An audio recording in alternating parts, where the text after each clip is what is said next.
The Hopi Nation, Lecture 2.2, Professor Sheila H. Gillams, REL 101.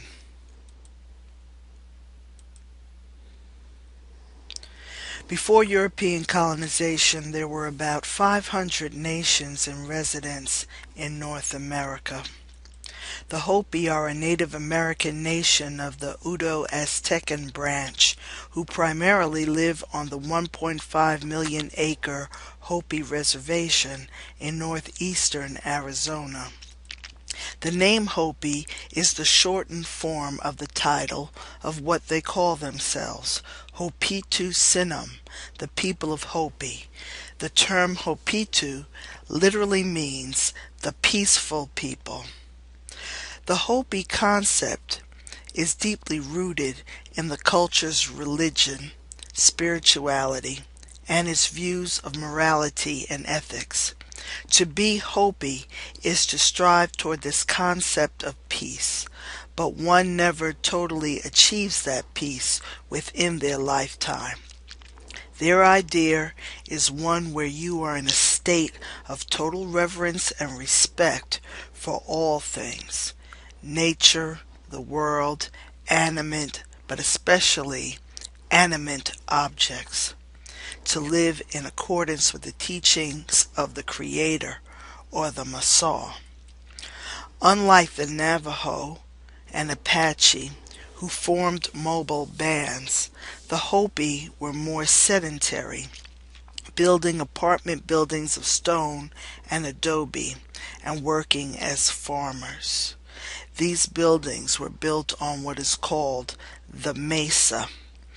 The Hopis live in northeast Arizona at the southern end of the Black Mesa. A mesa is the name given to a small, isolated, flat-topped hill with 3 steep sides.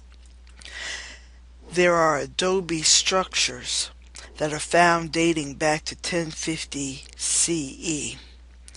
The oldest standing structures in North America. Some academics still refer to the Hopi as Pueblos or Pueblo people after their dwellings. Socially, there are 2 prevailing political camps, one liberal, trying to integrate with Western society and culture, the other conservative, seeking to maintain their Indian identity. The title Hopi is both a people and a language. Being sedentary and somewhat agricultural, the Hopi developed a caste of priests based on their family line, with communal rituals geared to the cycles of nature. They have shamans, both male and female, who are devoted to healing, for the Hopi way is a holistic path. Nature, in part, then becomes their text or canon. Hopis believe that you can talk to nature, and that if you communicate with someone or something, you must then respect it. If you think talking to nature is ridiculous, think about the talking apple trees in The Wizard of Oz, or the song that begins, "I talk to the trees, but they don't listen to me." All living things are brothers and sisters. Life for the Hopi is a common property that connects all living beings, and that we all depend on the providence of the Creator. Water plays a central cultural and ceremonial role in Hopi life. According to a study by the Arizona state government, water is the essence of Hopi secular and religious philosophy. Springs, waterfalls, rainfall are central themes in ritual costumes, myths, personal names, and songs. To call the cloud chiefs from the sky, to bring their fruit-enlivening essence back into the cycle of human, animal, and vegetable life. Water is a blessing, coming in the form of rainfall, snow, or the rushing springs, given to sustain life. In the creation of corn, Hopis stress the cooperation of Mother Earth and Father Sky, which is the rain. Animals live on grass and other plants, but corn was given to human beings in order for us to survive.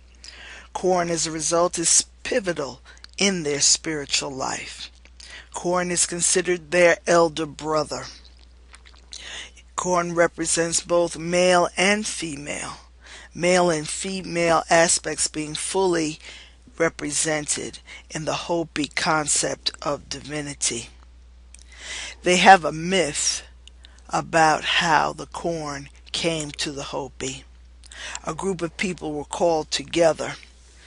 Many people ran to take the long ears of corn. Some scooped up the fat ears of corn.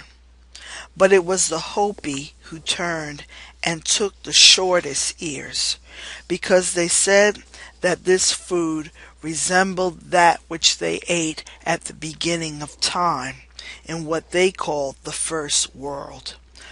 Hopi corn grows in sandy fields and rocky hillsides with little rain. The hardy nature of the corn and its ability to survive in any climate led the Hopi to identify with the corn. They not only grow corn, they are also called the corn eaters. The Hopi peoples are organized into religious societies. There's a separation between priests and lay people, but they're also divided into societies for men, women, and children. Each society has its own power. Women are, of course, responsible for the social well-being of the nation. Children are responsible for teaching each other. But it is the elders, especially the men, who predominate in the area of prophecy. In particular, we can look at the life of modern-day Hopi prophet, Elder Thomas Banisia, who delivered a prophecy to the United Nations in 1992 that reflected the Hopi love for peace. Elder Banisia himself was so committed to the Hopi way of life that he refused the European name that had been accepted by his family and spent 7 years in prison for refusing to fight in World War II. It is speculated that his talks with President Dwight Eisenhower opened the door for Hopi conscientious objectors to be observed in times of war. The elders of 1992 read the glyphs inscribed on the cliffs of the mesa. For Hopi, like Egyptians, have their own glyphs that give a pronouncement or a prophecy of what is to come.